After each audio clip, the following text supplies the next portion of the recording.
परम पिता परमात्मा पूर्ण ब्रह्म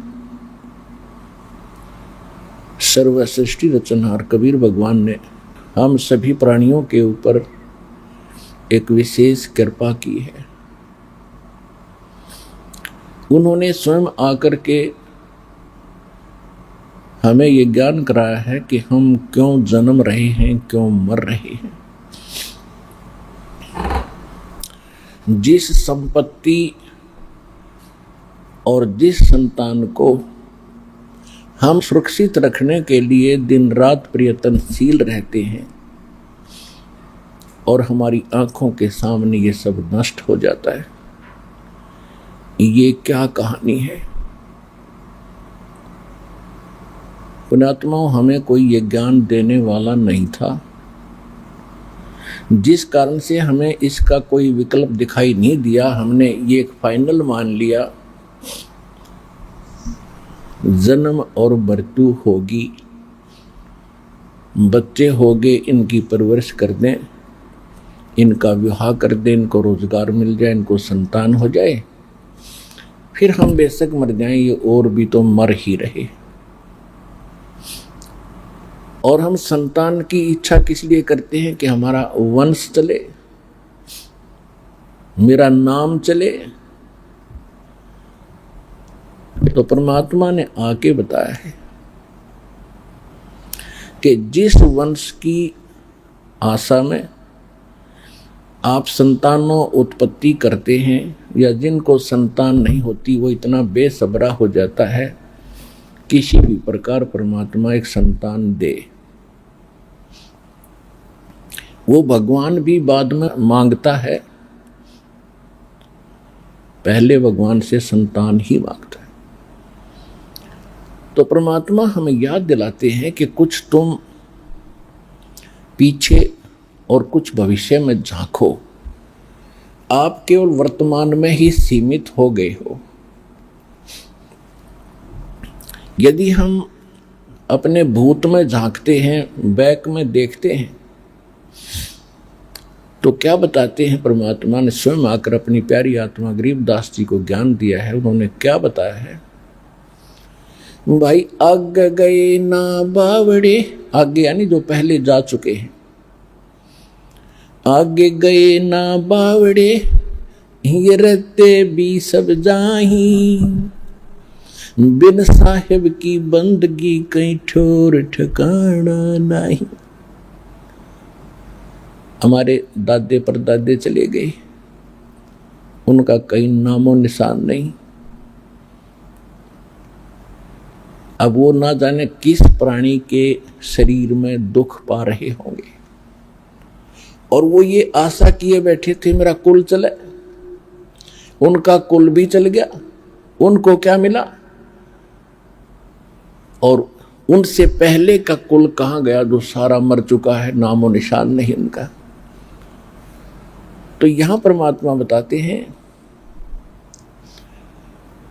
हमें समझाने के लिए, क्या मांगू कुछ थिर न रहाई, ये देखत नैन चला जग जाई, 1 लख पूत 1.25 लख नाती, उस रावण के दीवान बाती।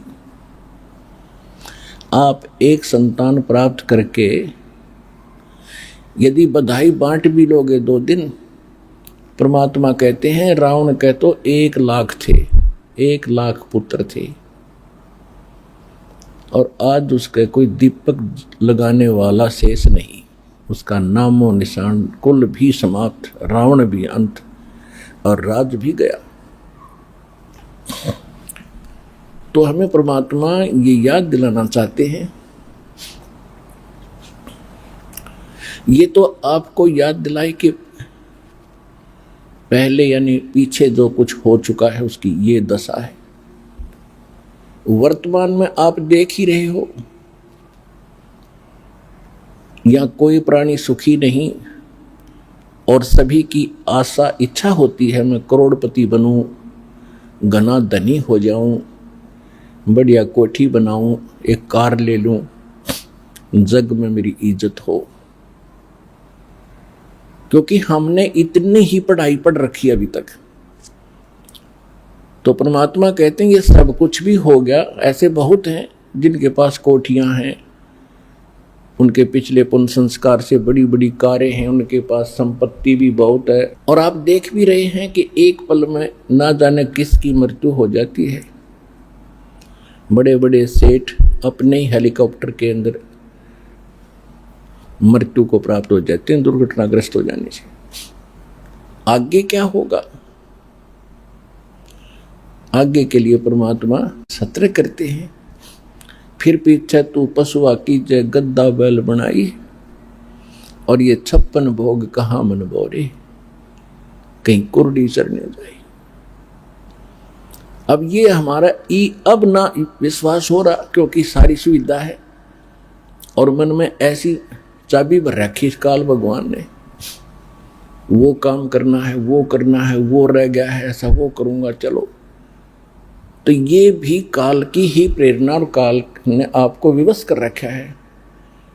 इतने काम आपके जिम्मे लगा दिए, और वो किस कारण से? एक पेट के लिए, एक निर्वाह के लिए, इस शरीर को सुरक्षित रखने के लिए। मकान बनाना है, कपड़े पहनने हैं, खाना खाना है, ये सारा इस शरीर की सुरक्षा के लिए है कि वो ठीक ठाक बना रहे। और इसका कोई भरोसा नहीं है कब बिजली गिर जाए और किस कारण से अंत हो जाए। तो यहां परमात्मा कहते हैं, कबीर ये तन जाएगा, सके तो ठहर ला, एक सेवा कर सतगुरु की और गोविंद के गुण गा। के शरीर तो एक दिन तुम्हारा जाएगा, और तेरा संस्कार जितना भी मनुष्य जीवन का उसके आते ही तुरंत नष्ट हो जाएगा, चाहे तेरा कितना काम शेष हो। उस समय नहीं देखा जाएगा कि तेरा लड़का विवाह नहीं हुआ है, लड़की ब्याही रहेगी, ये नहीं देखेगा। एक भक्त बता रहा था कि मेरे मामा जी का 5-6 लड़कियां थी, और हमारे समाज में लड़कियों को एक अपने ऊपर अपने आप गलत परंपराएं बढ़ाकर हमने अभिशाप मान लिया। उनके दहेज में पता नहीं के खर्चे करने पड़ते हैं, जिस कारण से वो कहता मेरी मामी बात न उतन गई थी। 3 लड़कियों का विवाह इकट्ठा रख रखा था। जिसका घनी बेटियां हों तो इन्होंने सोचा एक बार में सारा खर्चा हो जाए, ठीक ठाक निपट जाए। अब जिसकी 3 बेटियों का विवाह हो उसके दिमाग में कितना बर्डन होता है, वो चल कहीं रहा होता, सोच कहीं रही होती है। इसी प्रकार वो बस स्टैंड पर खड़ी थी और ध्यान यही था, उसको ऐसे लाऊंगी, उसको ऐसे करूंगी, वहां से पैसे मिलेंगे। इतने में पीछे से ड्राइवर बस बैक करे था और वो गलत बैक होगी, और वो माई बस स्टैंड के पिलर और पोल और बस के बीच में लग गई। उसको ध्यान नहीं रहा, क्योंकि वो तो सोच कहीं और रही थी। वहीं मृत्यु को प्राप्त होगी। तो परमात्मा कहते हैं ये शरीर तेरा जब समय आएगा, एक सांस तुझे नहीं मिलेगा। फिर इसके बाद बताते हैं कि इसका एक विकल्प बताया है परमात्मा ने, कबीर ये तन जाएगा, सके तो ठहर ला, एक सेवा कर सतगुरु की। और फिर जो वो बताएं उस आधार से भक्ति कर, गोविंद के गुण गा। ठार का अर्थ होता सपोर्ट। पुराने मकानों में कच्चे मकान होते थे, कड़ी और सतीर ये छत दी जाती थी। अभी गांव में तो ऐसा ही है। तो कभी कभार कई बार कोई सतीर या कड़ी टूटने को हो जाती तो उसके नीचे एक बल्ली लगा दिया करते, मोटी कड़ी, मोटा लकड़, नीचे ईंटों का सपोर्ट देकर उसके सपोर्ट दे देते थे, ऐसे खड़ी लगा देते थे। तो वो ठाहर बोलते हैं उसको, ठाहर। तो वो ठार लग जाने से वह कड़ी वहीं रुक गई, और छत गिरी नहीं, अगर वो ठार नहीं लाते तो कुछ दिनों में कड़ी टूट कर पूरी छत गिर जाती। ऐसे सतीर के नीचे भी समस्या आ जाती थी तो उसको भी ऐसे ठार देते थे। तो परमात्मा कहते हैं ये मनुष्य जीवन तो आपका जो समय आएगा समाप्त होगा और आपका सारा कार्य दरा दराया रह जाएगा। इससे बचने के लिए भी आपने परमात्मा के नाम की, सच्चे गुरु की ये ठाहर लानी पड़ेगी। वो ठाहर लगने के बाद फिर आज जीवन एक्सटेंड हो जाएगा और वो भी समर्थ परमात्मा कबीर भगवान की शरण में आने से वो ठाहर लगेगी। और कोई न ब्रह्मा जी, न विष्णु जी, न शिव जी, न ब्रह्म, न परब्रह्म ये आपके जीवन को एक्सटेंड नहीं कर सकते। तो यहां परमात्मा कहते हैं कबीर ये तन जावेगा और सके तो ठाहर ला। फिर वो ठाहर बताई है, कौन सी ठाहर लाई? एक सेवा कर सतगुरु की और गोविंद के गुण गा। तो परमात्मा ने स्वयं आकर के वो ज्ञान दिया है जो विशेष ठाहर है, विशेष भक्ति है, जिससे परमात्मा हमारी मदद करते हैं। अब सबसे बड़ी समस्या हमारे सामने ये बनी रही कि भी कोई परमात्मा को कैसा बताता है, कोई कैसा बताता है। कोई किसी को भगवान बता रहा है, कोई श्री राम को भगवान बताता है, कोई विष्णु जी को, कोई शंकर जी को, कोई ब्रह्मा जी को ही सर्व सृष्टि रचनहार बताता है, कोई शक्ति यानी दुर्गा जी को, और कोई एक ब्रह्म को पूर्ण परमात्मा मानकर उसकी साधना करके स्थिर है, निश्चिंत है। उसके बाद फिर मोक्ष मार्ग क्या है, मोक्ष का साधन क्या है, वो भी कोई कुछ बता रहा है, कोई कुछ बता रहा है, कोई मंत्र देता है, कोई मंत्र देता है। जब तक हमें तत्व ज्ञान नहीं था तो हम यही मान लेते थे कि साधु संत भगवान से परिचित है, और उन्होंने एक सिद्धांत हमें गलत दे रखा था कि गुरु जो है कुछ भी जाप दे दे, कोई भी मंत्र बतावे, साधना बताए, उसी से मोक्ष हो जाएगा। अब हमें पता चला कि जैसे हमने किक्कर काटनी है, बबूल या जंडी काटनी है, और उस जंडी काटने के लिए किसी ने लकड़ का घन दे रखा हो और लकड़ की कुहाड़ी दे रखी हो, उससे वह जंडी कटे नहीं। जंडी कटेगी लोहे की आरी से, लोहे के साधन से, यानी लोहे की ही उससे काटनी पड़ेगी वह। तो ये है उसका तरीका जंडी के काटने का, या तो आरी हो या कवाड़ी हो, कति पैनी वह कटे लोहे की। तो इसी प्रकार जो परमात्मा के पाने का जो विशेष साधन है वो ही तरीका अपनाना पड़ेगा। और वो कहाँ प्रमाणित है? उसके लिए सबसे पहले हमारे सदग्रंथ प्रमाणित है। हमारे सदग्रंथों में जो मार्ग लिखा है वो गॉड गिवन है, परमात्मा का दिया हुआ है, और परमात्मा ने जो ज्ञान दिया वो सत्य है।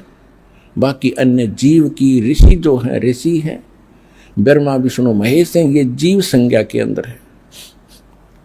तो इनका जो अनुभव है यदि भगवान के उस दिए हुए ज्ञान से नहीं मेल खाता है तो वो ज्ञान व्यर्थ है, वो सही नहीं है। अब सबसे पहले हमें ये निर्णय करना पड़ेगा कि वो भगवान के दिए हुए सदग्रंथ कौन से हैं। अब सबसे पहले एक नंबर का ग्रंथ है सूक्ष्म वेद, जिसको सूक्ष्म वेद भी कहते हैं, जिसको तत्व ज्ञान भी कहते हैं। वो तो है ऑल इन वन, यानी उसमें तो कंप्लीट स्पिरिचुअल नॉलेज है। लेकिन सूक्ष्म वेद आपने सुना नहीं और कभी देखा नहीं तो ये इस पर अविश्वास होता है। इसलिए हमने सबसे पहले उन सदग्रंथों से ही प्रमाणित करना पड़ता है जिनको आप आज तक सत्य मानते रहे। सूक्ष्म वेद के बाद हैं 4 वेद, यजुर्वेद, ऋग्वेद, सामवेद और अथर्ववेद। इन्हीं चारों वेदों का निष्कर्ष श्रीमद् भगवत गीता, ये है गॉड गिवन स्पिरिचुअल नॉलेज। और ये किसने ज्ञान दिया था? ये पूर्ण परमात्मा ने, सत्य पुरुष ने, अमर पुरुष ने जब ये सृष्टि काल की रची थी, उसी समय परमात्मा ने अपने सतलोक से इस काल के कंप्यूटर में, ब्रह्म के सरपुरुष के अंतःकरण में ये कंप्लीट स्पिरिचुअल नॉलेज, ये सूक्ष्म वेद फीड कर दिया था, फैक्स कर दिया था, उसका निर्धारित समय रख दिया था। उसके बाद ये सृष्टि रची गई। ब्रह्मा विष्णु शिव जी का जन्म हो चुका था। तो उस समय उधर से काल के शरीर से श्वासों के माध्यम से, इस सरपुरुष के श्वासों के द्वारा ये चारों वेद बाहर प्रकट हो गए। अपने आत्माओं, आज से 50 वर्ष पहले ये बातें चलती थी तो विश्वसनीय थी कि ये कैसे हो सकता, अब इतने मोटे कागज अंदर से एक सांस के द्वारा बाहर कैसे आ गए, और वहां सतलोक से यहाँ कैसे आ गए। तो अब परमात्मा ने पहले आपको ऐसी साइंस दी, और जो साइंस आपकी भौतिक साइंस है, परमात्मा की साइंस इससे भी कई गुना सूक्ष्म और एक्यूरेट है, एफिशिएंट है। जैसे ही आप कहीं से भी, अब जैसे आजकल तो बहुत सिस्टम हो गए, पूरे के पूरे ग्रंथ कंप्यूटर में डाउनलोड कर देते हैं 1000 किलोमीटर दूर, एक वायर के माध्यम से, पतली सी वायर के माध्यम से, और वायरलेस सिस्टम हो गया, वहां पहुंच जाते हैं, हवा में पहुंच जाते हैं, हवा से फिर वहां आकर दूसरे के कंप्यूटर में डाउनलोड कर लो, वो नो के नो प्रिंट हो जाते हैं। ठीक इसी प्रकार परमात्मा की जो आध्यात्मिक साइंस है, इस भौतिक साइंस से असंख्य गुना ज्यादा शक्तिशाली और एफिशिएंट है। तो वो चारों, ये कंप्लीट स्पिरिचुअल नॉलेज बाहर आकर के और बहुत सुंदर पेपर के ऊपर प्रिंट हो गया। और वो ऐसा पेपर, ऐसी इंक समुद्र में भी वो खराब नहीं हो रही थी। जब उसने निकाल कर देखा उन कंप्लीट स्पिरिचुअल नॉलेज को, उसके अंदर काल ने देखा कि इसमें तो सारी पोल खोल रखी है मेरी, और पूर्ण परमात्मा की जानकारी दे रखी है। यदि इन प्राणियों को उस परमेश्वर का ज्ञान हो गया, ये सभी भाग जाएंगे। इसने हमारे को मूर्ख बना के, अज्ञानी बना के और विवश करके हमारे को रोक रखा है अपने खाने के लिए। पुण्यात्माओं, आपको अध्यात्म मार्ग का कैक है भी पता नहीं पूरे विश्व को। या तो परमात्मा को मालूम है, या उसके बाद उनसे परिचित उन महापुरुषों को ज्ञान था, उन्होंने अपनी अमृतवाणी में लिखा भी, लेकिन उनकी भी हमने बात मानी नहीं। लेकिन वो अपना अनुभव लिखवा गए, एफिडेविट देकर चले गए कि जो परमात्मा 600 वर्ष पहले आकर ज्ञान दिया करते थे वो सत्य है। उन्होंने भगवान को आंखों से देखा था, उनसे ज्ञान प्राप्त हुआ, वही ज्ञान उन्होंने अपनी अमृतवाणी में लिखा। इसलिए आपको ये यकीन नहीं हो रहा कि खाता कैसे है। अब जैसे आप सारे जीवन में जो भी खट्टा मीठा और जो भी शराब, तम्बाकू, भुक्की, सिगरेट पीते हो, इनका एक अलग से अंश, अंतःकरण, सूक्ष्म शरीर है अंदर हमारे एक, जो जिसके ऊपर ये ऊपर कवर है स्थूल शरीर, इसके नीचे सूक्ष्म शरीर है। उस सूक्ष्म शरीर के अंदर ये लिप्त हो जाती है वासना, और ये शरीर मृत्यु के उपरांत यहीं रह जाता है। ये जीव उस सूक्ष्म शरीर युक्त ऐसे स्थान पर जाता है जहां इसने एक व्यवस्था कर रखी है, जिसको तपतशिला बोलते, वहां जाकर गिरता है, और उसको, उसके अंदर से वो वासना गंध निकालने के लिए ऐसा सिस्टम बना रखा है कि वो बहुत हीट है उस तपतशिला के अंदर, और ये प्राणी वहां पर ऐसे चटक मटक करता जैसे खील भूनते हैं, और इसके अंदर से वो गंध निकलता रहता है, पटक पटक होकर ये बेहोश हो जाता है।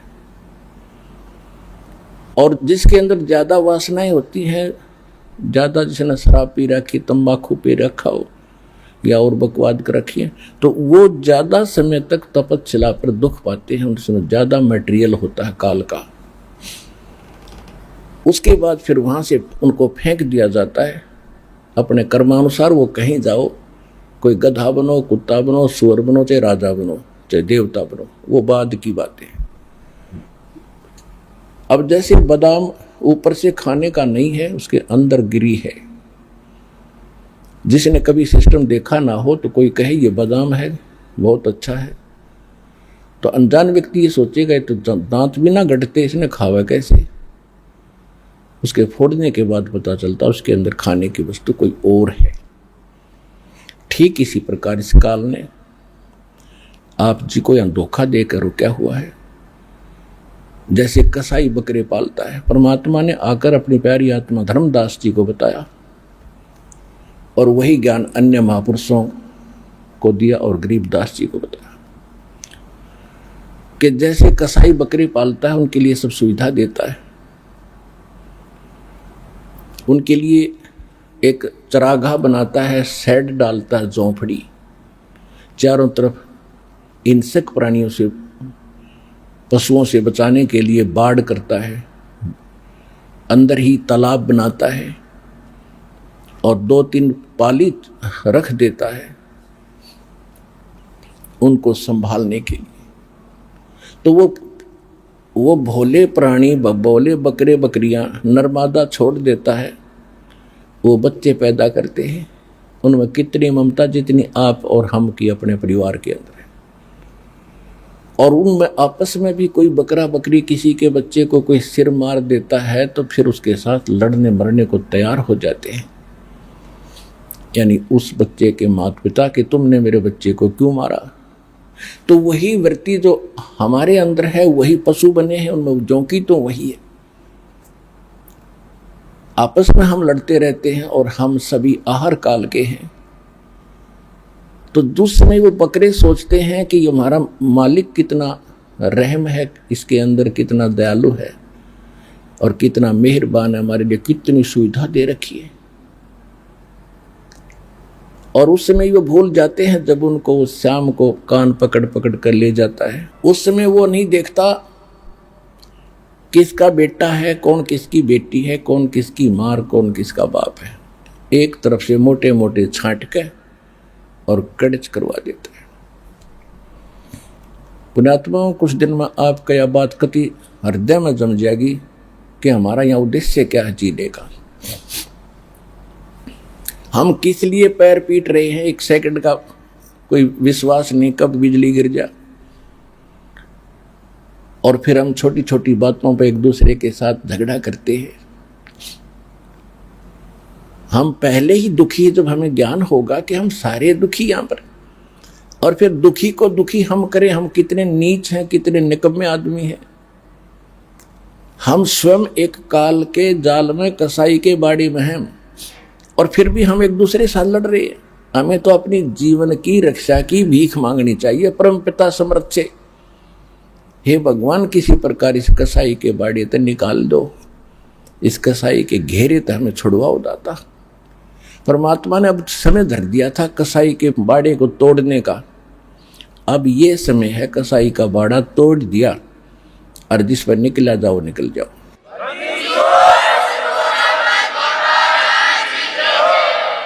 उस समर्थ ने अब ये रास्ता खोल दिया आपका, और अब भी कोई आंख नीचे पड़ा रहेगा उसके साथ बेवकूफ और मूर्ख नीचे राष्ट्रपति बन रहा हो किसी देश का।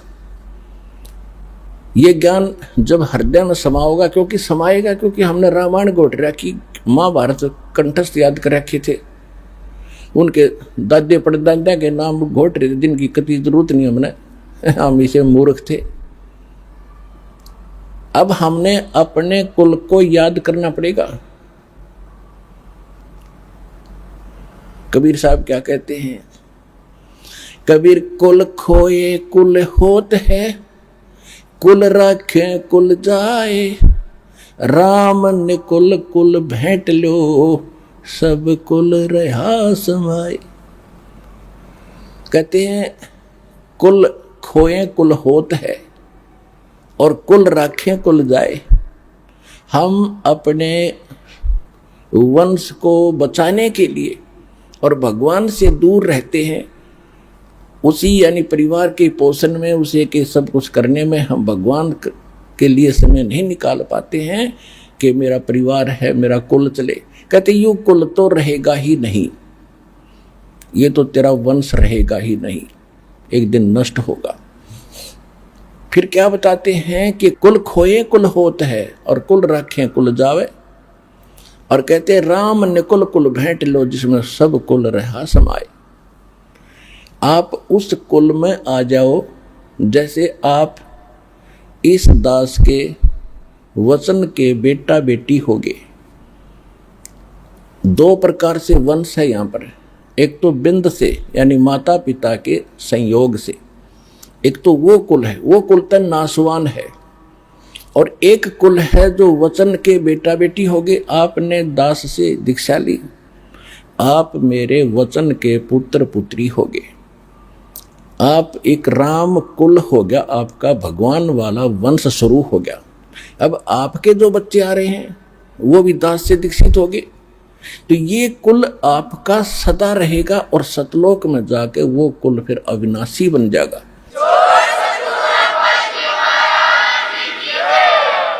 तो यहां परमात्मा कहते हैं कुल खोए कुल होत है, यानी उस कुल को भूलेंगे और भगवान की तरफ हम समर्पित होंगे, और कुल रखे कुल जाए, और राम ने कुल कुल भेंट ले, जिसमें सब कुल रहा समाए। तो परमात्मा हमें याद दिलाते हैं कि तुम इस काल के जाल में फंस के, अज्ञान काल ने तो अज्ञान भरवा रखा पूरे विश्व में, अब इस काल के बाड़े को कैसे तोड़ा जाएगा। अभी तो इस बाड़े से को तोड़ा है, लेकिन और भी शेष जितना स्थान है, जैसे पृथ्वी पर तोड़ दिया तो स्वर्ग इसी का है, आपने पुण्य अच्छे कर रखे स्वर्ग में, वो भी एक इसी कसाई का ही बाड़ा है, वो भी एक जेल है, मूर्ख बनाकर वहां रखता है। आपके पुण्यों को खुद किसी में 10%, किसी में 20% आप पर टैक्स लेता आपके पुण्यों से, तभी अपना गुजारा चला रहा है यहाँ पर 21 ब्रह्मांड को। और जब आपके वहां पुण्य खत्म हो जाते हैं, नीचे पटक देता है, फिर कमाओ। तो परमात्मा ने आके इसका सारा इंद्रजाल समझाया है और फिर हमें बताया है। अब ये विश्वास करने के लिए कि हम कैसे विश्वास करें कि जो भक्ति हम कर रहे हैं ये श्रेष्ठ है, या हमें जो ज्ञान प्राप्त है ये सबसे उत्तम है। तो इसके लिए दास ने बताया कि सबसे पहले आपको अपने सदग्रंथों पर विश्वास करना होगा, और सदग्रंथ बता दिए हैं सूक्ष्म वेद, चारों वेद, श्रीमद् भगवद गीता, ये हैं परमात्मा पाने और अध्यात्म ज्ञान को जानने के। उसके बाद जो पुराण है, 18 पुराण है, उपनिषद है। पुराण जो है ये ब्रह्मा जी का दिया हुआ ज्ञान है, ब्रह्मा जी से दक्षादि ऋषियों को प्राप्त हुआ, उन्होंने फिर अपने वंशज ऋषियों को बताया, उन्होंने कुछ ब्रह्मा से सुना हुआ ज्ञान, कुछ अपना अनुभव मिलाकर ये 18 पुराण ऋषियों ने अलग अलग बना दी। इनमें किसी ने कोई मंत्र बताया है, किसी ने कोई जाप बताया है, किसी ने कोई साधना की, जिसने जैसे डले ढोए उसने आगे अपने शिष्यों को वही अनुभव बता दिया, और उससे ये पुराण बन गई।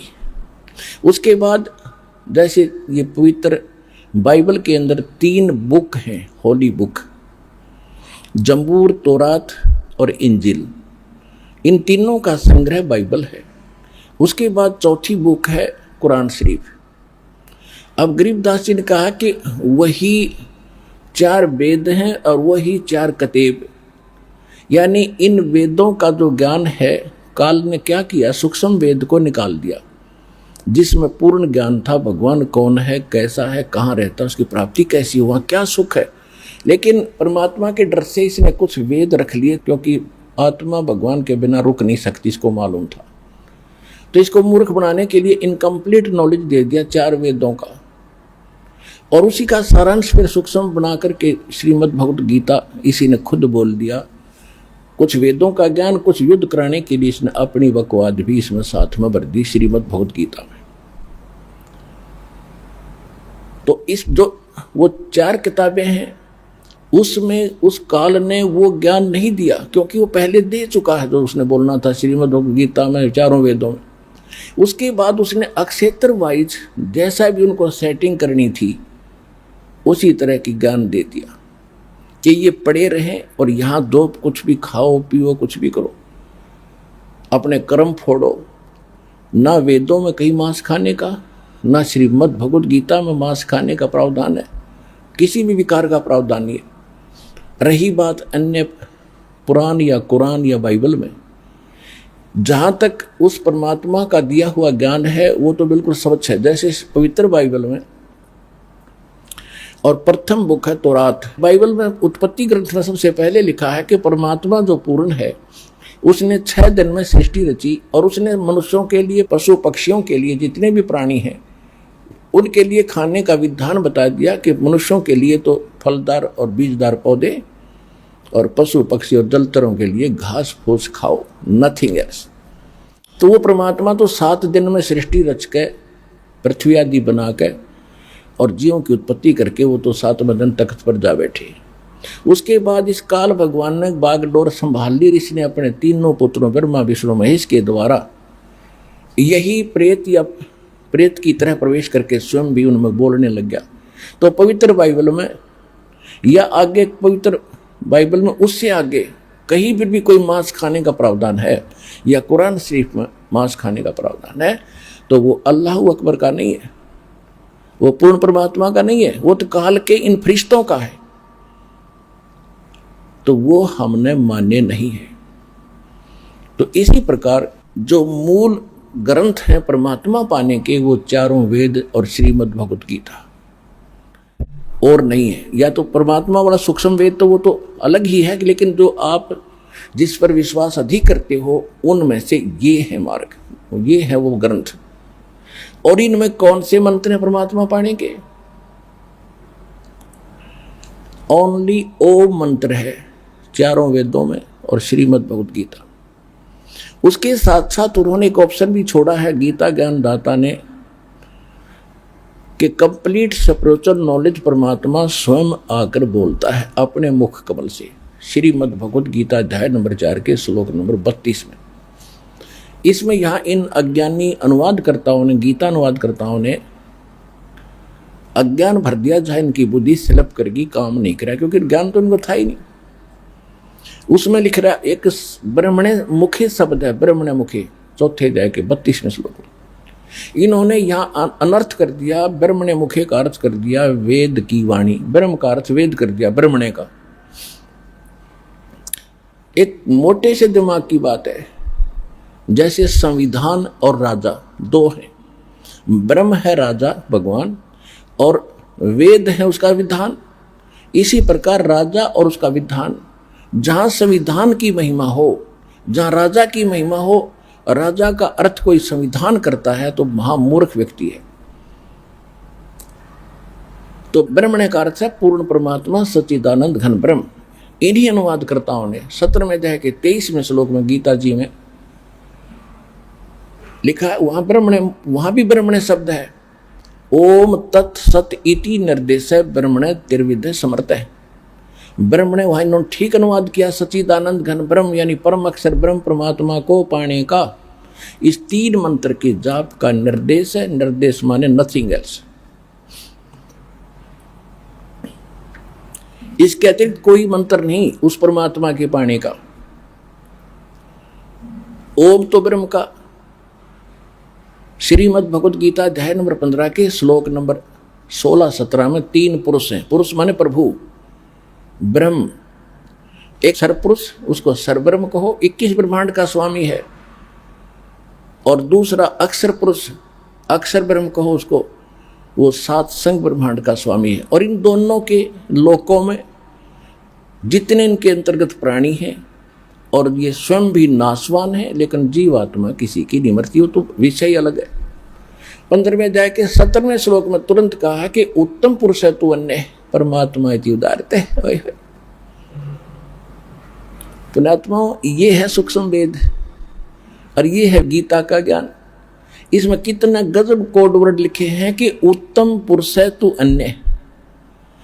श्रेष्ठ परमात्मा यानी पुरुषोत्तम, जो सही भगवान है, श्रेष्ठ प्रभु है, वो तो कोई इन दोनों से सरपुरुष और अक्षर पुरुष से अन्य है, और उसी को परमात्मा कहते हैं। ओए होए, देखो अब कसाई ने कोई नेक आदमी कहता है तो कहते रहो, आदमी तो नेक होगा लेकिन कर्म तो ठीक होना उसके।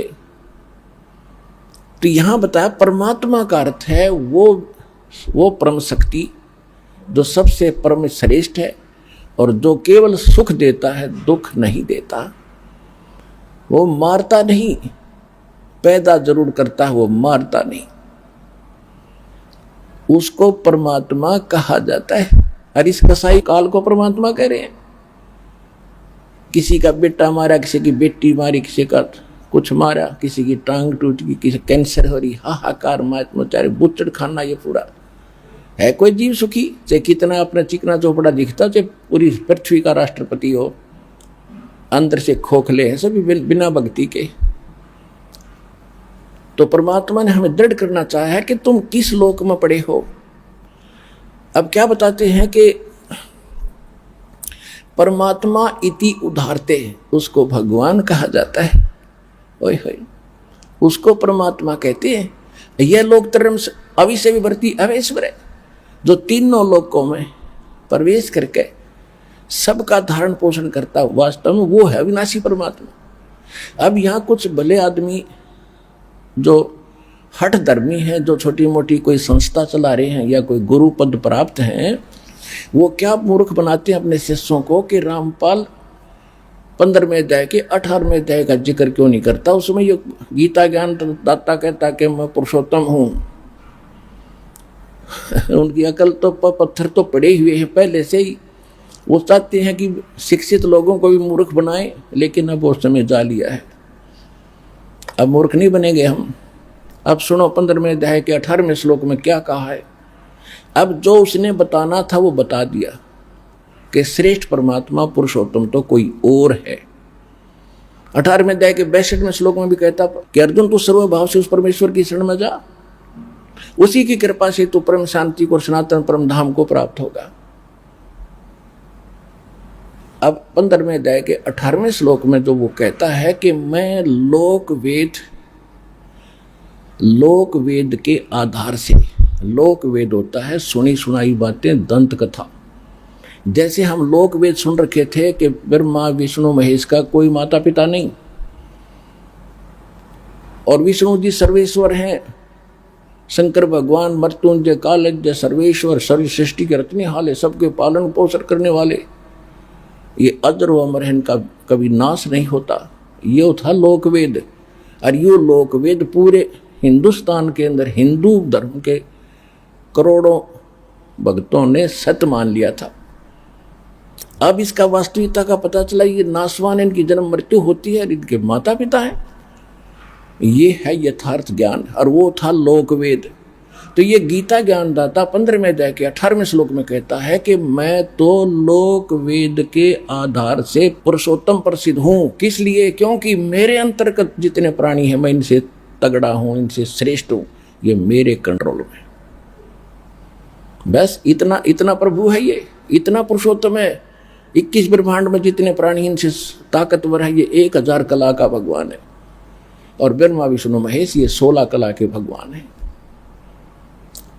इनसे ये सोच लो कि ये 16 हॉर्स पावर की मोटर है, वो 1000 हॉर्स पावर का।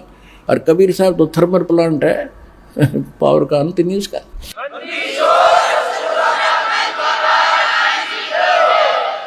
तो अब ये आते हैं गीता अध्याय नंबर 17 के श्लोक 23 में जो कहा है, ओम तत्सत इति निर्देश ब्रह्मण तिर्वेद समर्थ है।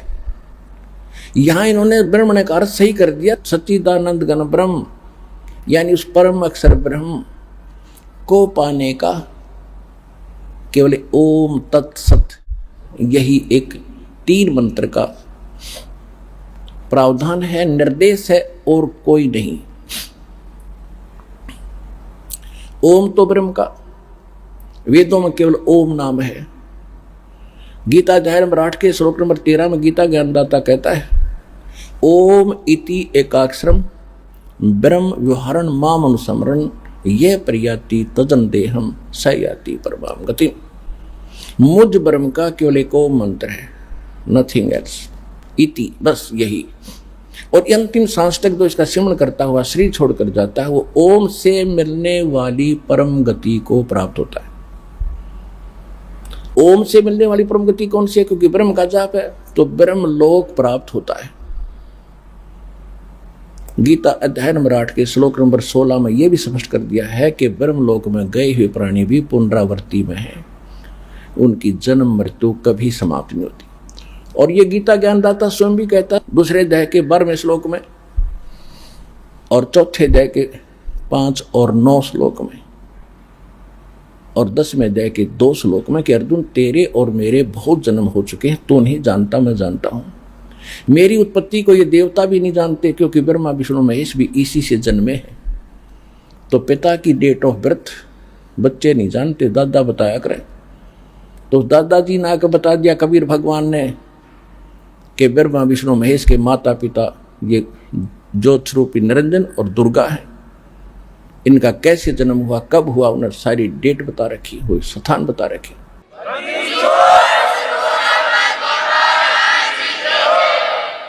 तो इससे सिद्ध हो गया कि ये ठीक कहता है कि ब्रह्म की साधना करने वाला ओम के जाप से ब्रह्मलोक जाता, ब्रह्मलोक में गए हुए प्राणी भी जन्म मृत्यु मारते, और ये भी जन्म मृत्यु के अंदर है। जिसको हम इष्ट मानकर पूज रहे हैं उसकी जन्म मृत्यु होती है, तो हम कैसे बचेंगे, हमें कैसे वो स्थान मिलेगा? कौन सा? 15वें अध्याय के 4 श्लोक में कहा है कि तत्वदर्शी संत की प्राप्ति के उपरांत परमेश्वर के उस परम पद की खोज करनी चाहिए, जहां जाने के बाद साधक फिर लौटकर कभी संसार में नहीं आता। और वो परमात्मा वो है जिसने सब ब्रह्मांडों की रचना की है। वहां गीता ज्ञानदाता कहता है मेरी भक्ति भी त्याग दे, केवल उसकी भक्ति कर। अब जो प्रसंग चल रहा है कि गीता अध्याय नंबर 4 के श्लोक नंबर 32 में गीता ज्ञानदाता कहता है कि परमात्मा यानी सच्चिदानंद घन ब्रह्म वो स्वयं अपने मुख कमल से यहां प्रकट होकर अपने मुख कमल से जो ज्ञान देता है वो तत्व ज्ञान है, और उसमें कंप्लीट स्पिरिचुअल नॉलेज है। उसमें यज्ञों की यानी धार्मिक अनुष्ठानों की जानकारी विस्तार के साथ कही गई है, और उसके जानने के बाद फिर तो सभी कर्मों से मुक्त हो जाएगा। चौथे अध्याय के 34वें श्लोक में यह भी स्पष्ट कर दिया है कि वो ज्ञान तू तत्वदर्शी संतों के पास जाकर समझ, उनको दंडवत प्रणाम कर, कपट छोड़कर प्रसन्न कर, तब वो तत्वदर्शी संत जो परमात्म तत्वों का तत्व ज्ञान बताएंगे। गीता अध्याय नंबर 15 के श्लोक नंबर 1 में तत्वदर्शी संत की पहचान भी बता दी है कि तत्वदर्शी संत वो होगा जो उल्टे लटके संसार रूपी वृक्ष के सभी पार्ट्स को, सभी विभागों को भिन्न भिन्न बताओगा। और ये परमात्मा ने स्वयं 600 वर्ष पहले अपने मुख कमल से बोलकर उस तत्व ज्ञान में बता ही रखा है। अक्षर पुरुष एक पेड़ है, निरंजन कहो सरपुरुष कहो, निरंजन वाकी डारे, ये तीनों देवा शाखा है, वही पात रूप संसारी। ये हो तत्व ज्ञान जो परमेश्वर कबीर देव ने, कबीर साहब ने, उस धानक दुलाहे ने, जिसको हम धानक और दुल्हा कह के एक शुद्र मान के कवि की संज्ञा, कवि की उपमा दे करके हमने उसकी हिस्ट्री बंद कर रखी थी। वो लाल है, वो पूर्ण परमात्मा है। आज हम उसको पहचानने योग्य हो गए। उसने 600 वर्ष पहले कहा था अक्षर पुरुष एक पेड़ है जो जमीन से बाहर दिखाई देता है, उस वृक्ष का तना उसको वो समझो अक्षर पुरुष है। उसके फिर मोटी डार निकले एक, वो सर पुरुष यानी ज्योति निरंजन समझो, और उसके 3 शाखा ब्रह्मा विष्णु महेश, रजगुण ब्रह्मा, सतगुण विष्णु, उत्तम गुण शिव जी, ये 3 शाखा है। उसके आगे जो पत्ते लगे हुए वो आप जी हैं, हम है, संसार है। अब फिर जड़ कौन है उस वृक्ष की? उस जड़ को बताने के लिए दास भेजा वो परम अक्षर ब्रह्म है, वो कबीर साहब है। अनंत कोट ब्रह्मांड का एक रति नहीं भारे, सतगुरु पुरुष कबीर हैं ये कुल के सर्जनहारे। गरीबदास साहिब जी ने परमात्मा के ज्ञान को समझा, परमात्मा को जाना, उसके बाद उन्होंने बताया। अब जो प्रसंग चल रहा है कि ये कौन से मंत्र हैं जिनसे मोक्ष होगा, कौन से मंत्र हैं, कौन सी साधना जिनसे मोक्ष होगा।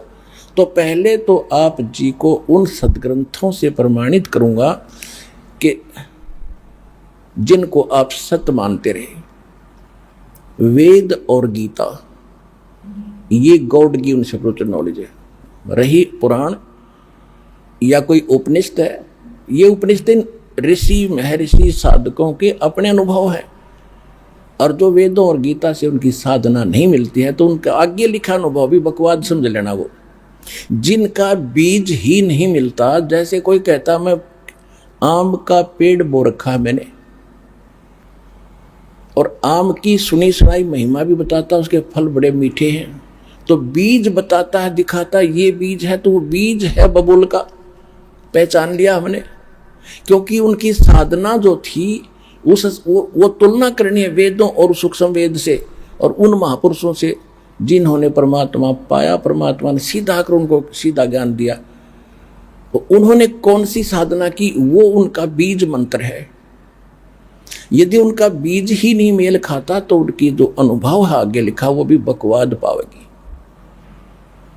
तो बीज से पेड़ बनना है।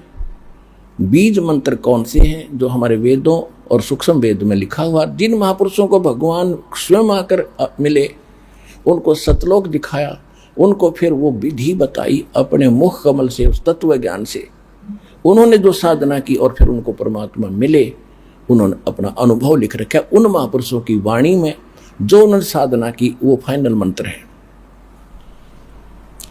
वो महापुरुष कौन कौन से हैं, जैसे वेद भी बताते हैं वो परमात्मा सतलोक से चलकर आता है, जहां वो रहते हैं सह शरीर, वहां से सीधे गति करके आते, सह शरीर आते हैं, सह शरीर चले जाते हैं और यहां अच्छी आत्माओं को मिलते हैं, उनको तत्व ज्ञान से परिचित करते हैं। एक कवि की तरह आचरण करते हुए वो घूमते फिरते रहते हैं और अपना ज्ञान लोकोक्तियों के माध्यम से, कविताओं के माध्यम से, दोहों के माध्यम से, चौपाइयों के माध्यम से, यानी पद्य भाग में बोलकर सुनाते हैं, जिस कारण से वे प्रसिद्ध कवियों में से भी एक उपाधि प्राप्त करते हैं। लेकिन वो कबीर देव, कबीर साहब स्वयं परमात्मा ही होते हैं। कहाँ लिखा है ये प्रमाण? ऋग्वेद मंडल नंबर 9 सूक्त 86 मंत्र 26 और 27 में, ऋग्वेद मंडल नंबर 9 सूक्त 82 मंत्र 1, 2, 3 में, ऋग्वेद मंडल नंबर 9 सूक्त 94 के मंत्र 1 में, ऋग्वेद मंडल नंबर 9 सूक्त 95 मंत्र 2 में, ऋग्वेद मंडल नंबर 9 सूक्त 96 के 16 से लेकर 20 में, ऋग्वेद मंडल नंबर 9 सूक्त 54 मंत्र 3 में, ऋग्वेद मंडल नंबर 9 सूक्त 20 मंत्र 1 में, ऋग्वेद मंडल नंबर 9 सूक्त 1 और मंत्र 8 और 9 में, और भी अनेक स्थानों पर।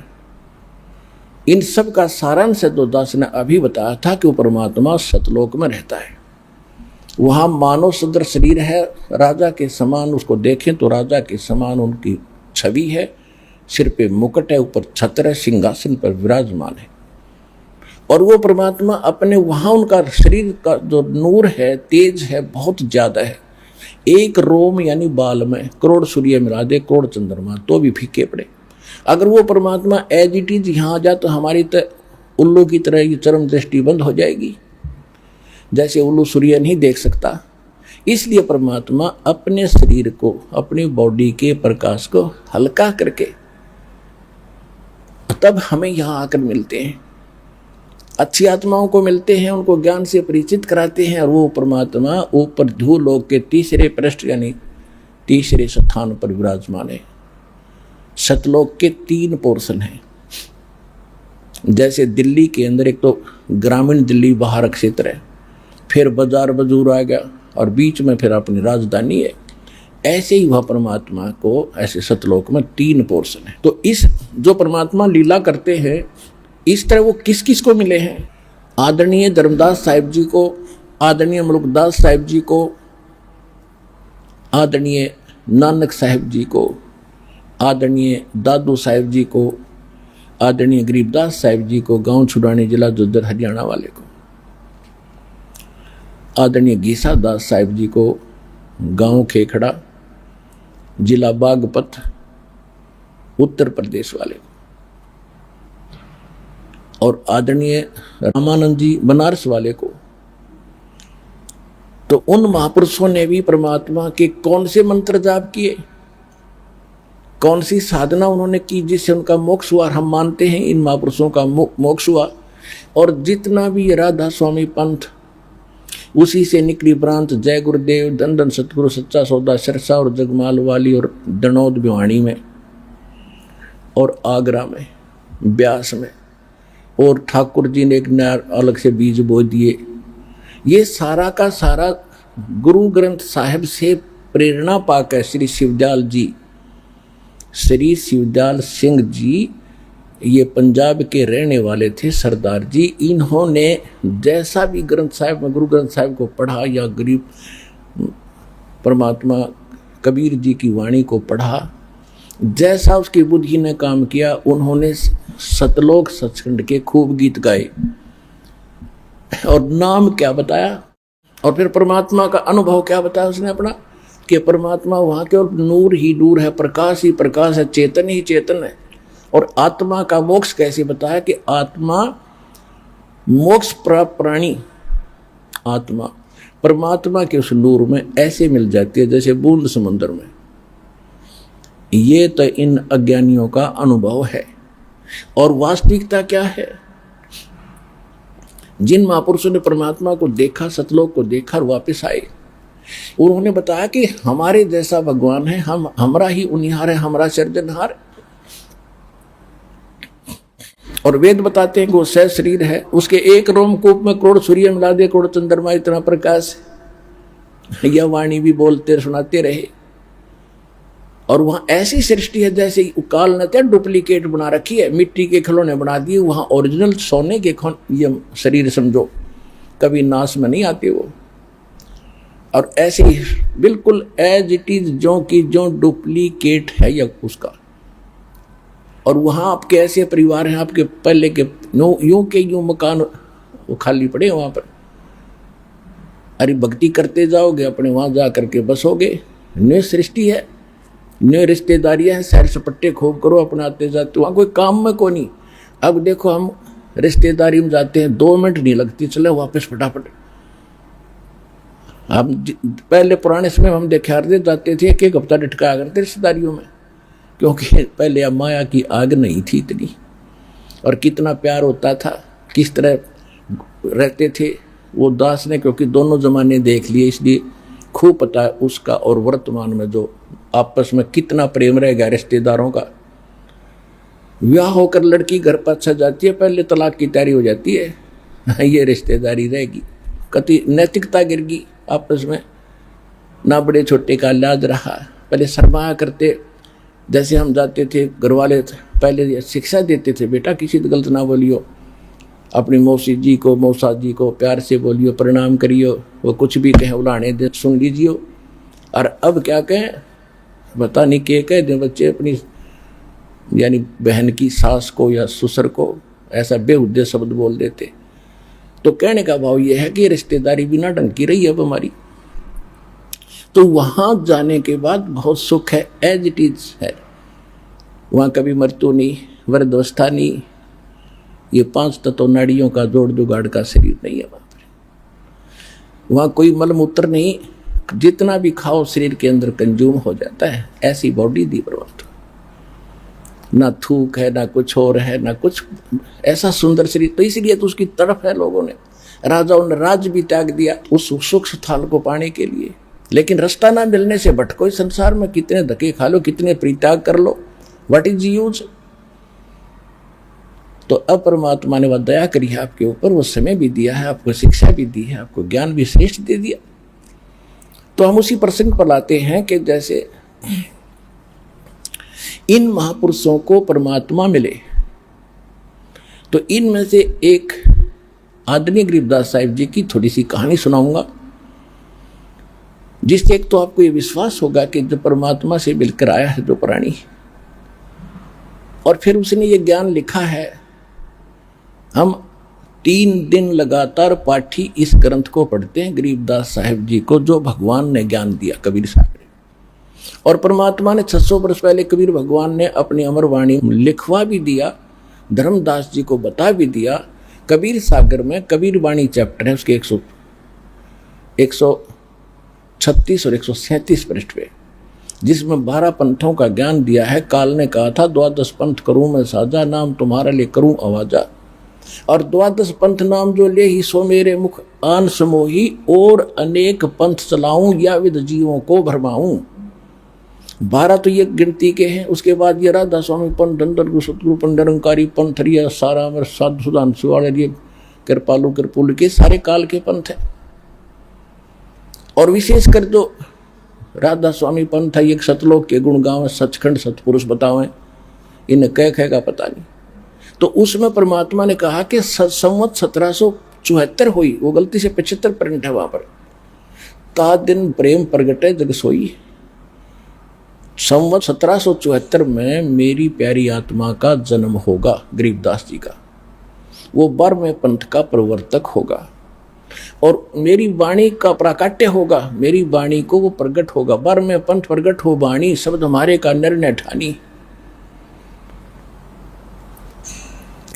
असंग जन्म ये ठोर नहीं पावे, ये 12 पंथ हम ही को था। यानी गरीबदास जी के द्वारा जो ज्ञान मालिक ने बुलवाया है, लगभग सन 1727 में परमात्मा मिले थे गरीबदास जी को, जब 10 वर्ष के थे गरीबदास जी। और 3 वर्ष के बाद सन 1730 में गोपाल दास, जब गरीबदास जी 13 वर्ष के हो गए, गोपाल दास नाम के संत जो दादू पंथी थे, उन्होंने लिखा था और गरीबदास जी ने बोला था अपना अनुभव जो भगवान ने उनको वाणी दी थी। तो कबीर परमात्मा ने कहा कि बार में पंथ प्रगट हो वाणी, मेरी महिमा की पुण्य वाणी फिर प्रगट होगी। क्यों? क्योंकि ये 12 पंथ जो चलेंगे गरीबदास से पहले 11 जो हैं, उनमें काल के दूत कबीर पंथ में प्रवेश कर गए। उन्होंने कबीर प्रवेश की अमृतवाणी में काट छांट करके और कुछ रख ली, बाकी छोड़ छाड़ दिया, उसमें फेर बदल कर दिया। ये करना ही था, काल ने करवाना था। जैसे हम आरती करते हैं रोजाना, कबीर साहब की आरती है जो शुरू में 5 आरती हैं शुरू की, वो कबीर साहब की है। वो कबीर सागर में नहीं, ना किसी हमने देखी किसी प्रचलित वर्तमान की किसी कबीर वाणी में, कबीर साखी में, कबीर दोहालियों में कहीं नहीं है। और ये उस मूल ग्रंथ में थी जो गरीबदास जी के समय वो कुछ थोड़ी बहुत सुरक्षित थी, उनमें से लेकर। और गरीबदास जी ने अपने भी अमृत आरती एक अलग से भी बनाई है भगवान की दया से। तो वो इस प्रकार इन्होंने खांड-छांट करनी थी, उसकी पूर्ति के लिए गरीबदास जी के द्वारा अपनी महिमा पुनः प्रगट करवाई। और फिर बता के बारहवें पंथ फिर हम ही चलावें। जब 12वां पंथ चल चुकेगा और वो भी फिर ज्ञान नहीं समझ पाओगे उस अमरवाणी का जो गरीबदास साहिब जी के द्वारा परमात्मा ने प्रकट करवाई थी, कहते उसको समझाने के लिए फिर हम ही आएंगे और सब पंथों को मिटाकर एक पंथ चलाएंगे। परमात्मा ने आए तो ये दास भेज दिया पुण्यात्माओं उस काम को करने के लिए।